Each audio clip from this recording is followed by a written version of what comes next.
Assalamu alaikum, brothers and sisters. Still walking somewhere out here in the South. America's hidden truths.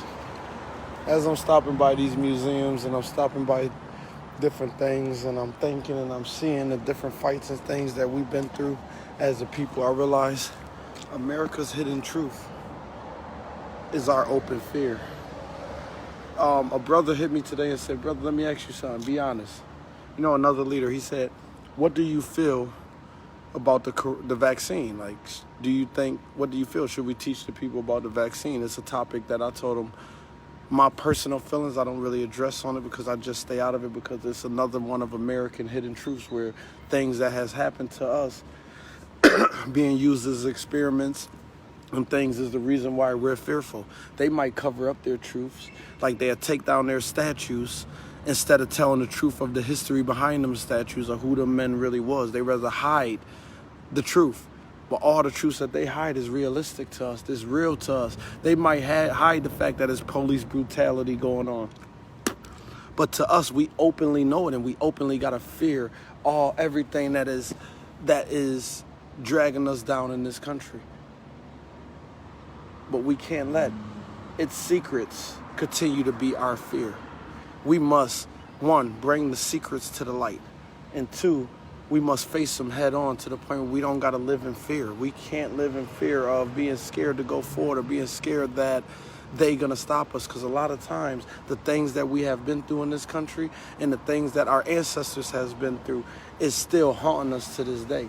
I was speaking to a brother that told me he's like 70 years old. He said he's seeking counseling. Because he said he think the way he is because he lost his mother when he was young, and he thinks that, you know, him losing his mother is making him do a lot of things even now at 70 that still bother him, like he never got over it. So he said, man, he had to realize at 70 that he needed counseling. A lot of us need counseling because America's secrets has us so traumatized and so fucked up, we're scared. Or we use it as an excuse not to prosper and not to be better, not to seek out the opportunity because we believe that the American dream isn't for us. We know when the American dream was made, it wasn't originally made for the black man. And though they don't say it, we know it. It's an open truth to us that the American dream wasn't for us, but we could still take advantage of it. We must take advantage of it. These truths that haunts us as I walk through the South, and I'm just walking, so I'm stopping at places that has history that I never even knew about because I don't have a direction I'm walking in. I'm just walking. And as I see the different struggles and read the different stuff that really the turmoil that we've been through and the things that we've been through, and I sit back and think like, damn, we couldn't handle half the fight of the civil rights movement of the 60s. We damn sure couldn't have made it through slavery. Not the African Americans, not the Negroes of today. We couldn't have made it through the fight that a lot of our ancestors went through. We too soft. We don't have no fire in us for a way forward. Because our fear is shit. They gave us enough. They allowed us to be able to walk down the street. That's good enough. We haven't took the moment to heal our own pain, to counsel ourselves and make sure that our minds is past slavery, that the programming of our minds goes to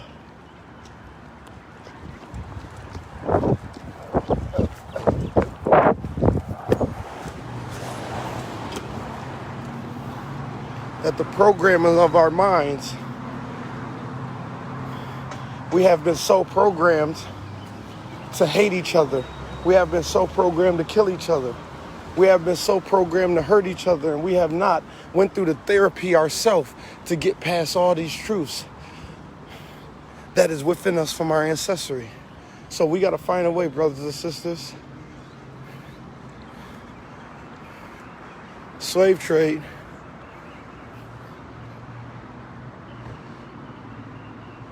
had grown into one of the most potent slave trading communities in Alabama by 1960. The start of the Civil Rights War, the city in the largest slave population than Mobile, New Orleans, Mississippi. There's got a growing number of major slave traders whose presence dominated the city's geography and economy. The Montgomery Debate Office granted at least 164 licensed to slave traders operating in the city from 1846 to 1860. Slave traders officers were located primarily along Community Street and Market Street, now Dexter Ave. Over time, one of the most important and conspicuous slave trading communities in the United States. After the Alabama legislature banned free black people from residing in the state in 1833, enslavement was the only legally authorized status for African Americans in Montgomery. Y'all hear that?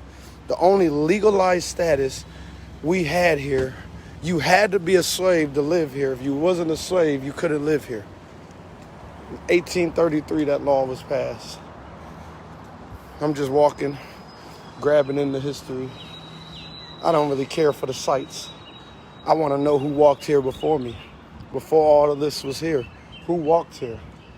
Who lived here? What struggle did they go through? So I can understand, man, the fight that we face, the fight ahead, is no longer against the courts. It's no longer against the government. It's no longer against the white man. It's no longer really against the system. The fight that we face going forward is against ourselves and the therapy of bringing ourselves out of the slavery mentality, bringing ourselves out of the mentality of what happened to us and bringing ourselves forward into a new day. Brothers and sisters, you know that's some bullshit, but shit, this is the history that we don't really, a lot of us don't really know about or really think about how bad it used to be. And then our grandparents fled the South, and now their grandkids, their great-grandkids is coming back to the South. That's why our numbers in the South is going back up. How you doing? So when I say we all we got, I think the last step in the civil rights movement to put this to bed after 400 years is us turning on ourselves. It's time we march on ourselves. It's time we face ourselves. It's time we grow ourselves. It's time we take ourselves to the next level. The final stand. The final stand is the black man and the black woman standing together and turning towards the black man and the black woman. Y'all know I've been out here walking since 7 this morning. What time is it? Yeah, I've been out here walking since 7. It's almost 2 o'clock. 7, 8, 9, 10. 5 hours I've been out here just walking, seeing the scenery. Talk to me.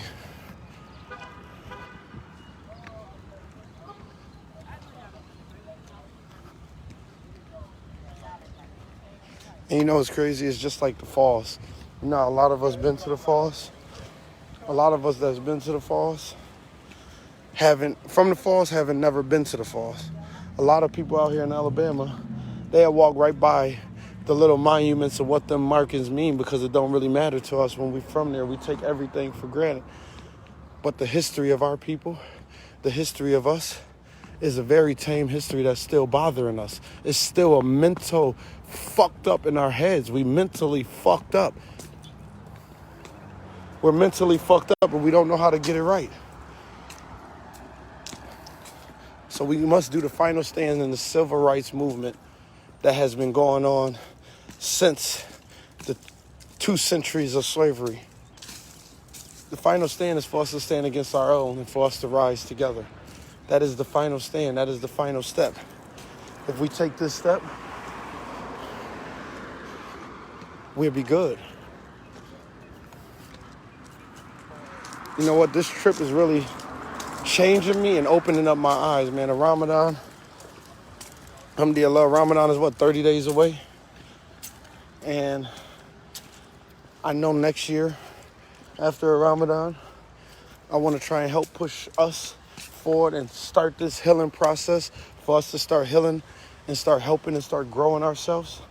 So I know I must get in touch with a little bit of what happened. I mean, the real details doesn't matter as much as the details of going forward. The details of the past don't matter as much, but we must be touched by it. And I don't think I brought out my room key. I ain't know either. I don't think I got a room key.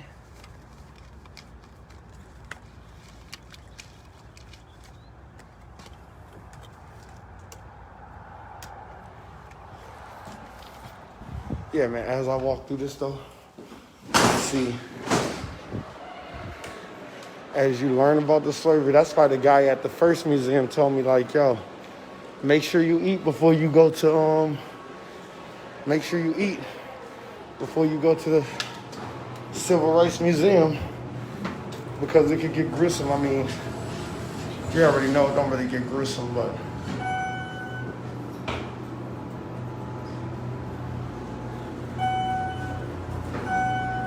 I love seeing black people. I just love seeing our people happy.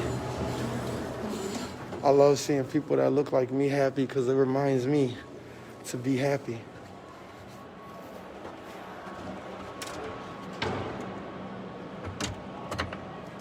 Oh, shit. Yo, and it's hot as hell in the South. I know motherfuckers is working.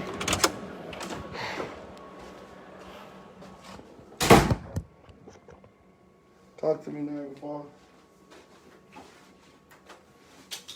And y'all see me, I got nothing but orange with me. My orange shirt, my orange We All We Got, my orange hoodie, my tablet, my socks, my underwear, another orange shirt, my orange boots.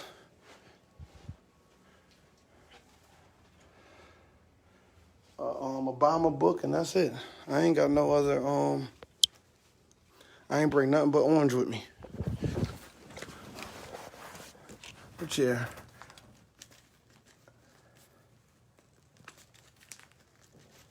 Well, y'all ain't got nothing to add right now. I'm just letting y'all know, man, the truth of America, and I'm realizing how mentally fucked up we are. So it has to be a way to bring our minds back. We need counseling without going to a therapist, because a therapist can't bring this counseling out. Nobody knew how. And there's no degree in counseling 400 years of slavery and putting our minds back on a path where we don't feel like we can't get ahead, or we don't feel like somebody's holding us back. How do we break the chains from our minds? How do we break the chains on our thoughts? I don't know. I'm going to keep thinking. We're going to get this together. Niagara Falls, we are going to be the pandemic of the change of Black America, of the growth of Black America. We're going to be the pandemic. We're going to start it. It's just going to take steps for all of us. I was just thinking, I was telling my boy today, I said, yo, Martin Luther King was 35 years old. He was 35 years old when he won the Nobel Peace Prize. And in 64, he was 35 years old when he won the Nobel Peace Prize in 1964. 35. I'm about to be 35 in 4 months. Man, the greats really worked hard. The greats really dedicated their life.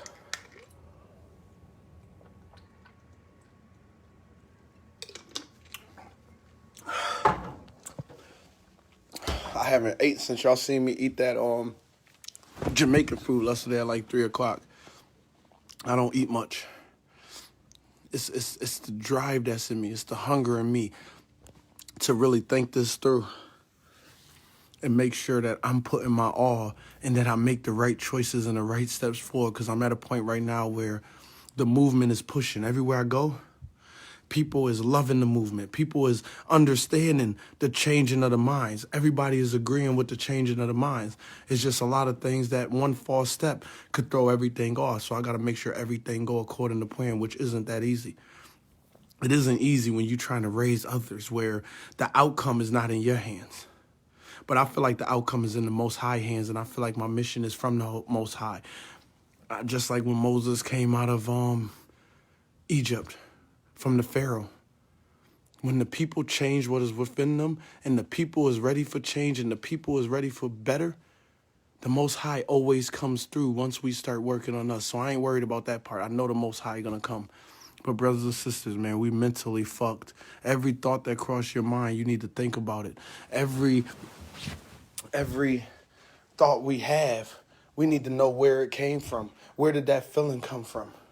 Because a lot of times we feel a way, or we think this is this, or we just don't like a person because of this and this. Man, it might be a ripple effect of slavery. It might be a ripple effect of the mental abuse that our people have went through for all of these years. A lot of it is mental. There's no law that needs to change. There's no other person that needs to change but us, but our own. And I'm out here meeting my family. And as I'm meeting my family, I'm seeing uncles and nephews not talking really. Uncles and nephews not being together, scared to start businesses together, scared to work together. And I'm looking at my own family like, what the fuck is wrong with y'all? What is wrong with y'all? Like, yo, man, we are family. We supposed to work together. This is in every single family. This is in my family in the South. They not working together and they all crumbling. My uncle, I got an uncle that's out here. My uncle back in the day used to own mad shit. My uncle used to have mad shit. I'm trying to explain to his son, like, yo, your father's a legend. An old legend that might pass away soon. And it's like we're not pulling the knowledge off him. I come down here every year to the Bama just to see my uncle. Because my uncle is one of them old school ones that done been through it all. My uncle is one of them old school ones that have ran through it all. But his kid can't grab the knowledge from him. But he'll listen to me. So you listen to the to the mentee and not to the mentor, because his father is my mentor. But he had listened to me, who was the mentee. But it's okay, man. I'm going to teach him. And like I told him, my uncle had a big-ass grill because he's real big. He used to own restaurants and everything. I'm like, how did you let that grill lead a family? I mean, at the end of the day, once the man hits 70, he see his kids ain't doing nothing with it. It's time to start selling shit. It's time to get rid of shit. No, we must step up and start grabbing. That's generational wealth that I'm watching somebody give away. It's generational wealth that I'm watching my own family not want. It's generational wealth that I'm watching my family it's just evaporating. And then we struggle at the same time. So we're struggling, wondering how can we get, and this is what I told, you're struggling, wondering how to get more money, how to make a better way, yet you have all these resources that your father have right here that you're not putting to use. He don't use them, but there's money in that. A big-ass grill pit on a trailer that you could drive anywhere, paint that motherfucker orange and let that shit rock. You know, I'll be telling everybody paint their shit orange, right? Because orange is going to be that new color. Orange is going to represent us real soon. It might take 2, it might take 3 years, but we're going to blow this shit up, Niagara Falls. And I love y'all all day for the next, I don't know how long I'm going to be here, you know, but I've been gone now. I left, when did I leave? Tuesday? Damn, I've been gone a week. About to be a week. 5 days. And this experience is really different. I'm always alone, always by myself. Probably one of the best rooms I ever had, too. This time I stayed in better rooms because I don't play in the Bamas. When I go to Alabama, fuck a motel. You fuck around, get your ass shot, get your ass robbed. It ain't no staying at no motel in the Bamas, man. I got to go to downtown. I got to get me something where I'm safe. The Bamas is a little different, and I go into any hood, anywhere. I still been in the hood out here, but I'm not just going to be sitting out in no hood at night out here. It's just not what I'm going to do. But assalamu alaikum, brothers and sisters. Do not let America cover its truths, and we got to live in fear of it. Because when they cover the truths and they don't want to tell their truth, we live in fear that it's going to happen to us because we know that the matter was not addressed and put to bed. We must face these ugly truths and expose them. And once and for all, put slavery, even slavery. We went through slavery, but we can't let it haunt us. We must remember it, but we can't let it hold us back. We can't make it feel like that it's affecting us in any way today. Today, we should not let slavery affect us in any way, except for the memory of it should push us forward. The memory of it should make us want to strive and have more. I ain't gonna lie, it was a time in my life where I was mad about slavery. I was pissed off. I was angry. I was angry about slavery. It was around the time I first started my business. I'm angry about slavery. So when the white guys worked for me, I worked the shit out of them. And then I had to realize, man, what the fuck am I doing? I can't get him back for what 400 years ago somebody did. I still did it. Fucked up, but I still did it. But I had to realize I had to go back and look like, oh, man, I'm wilding. And then I switched from, man, I'm not even going to hire them. I'm going to hire my people. I'm going to hire mine. I'm still going to work y'all hard because I need people to work hard. But I'm going to hire mine, man. It ain't no, I don't need to go and get nobody back for what happened. I'm not really getting nobody back. Me working the shit out of him, he's still getting money from me that I could be giving to you. Love y'all. Assalamu alaikum.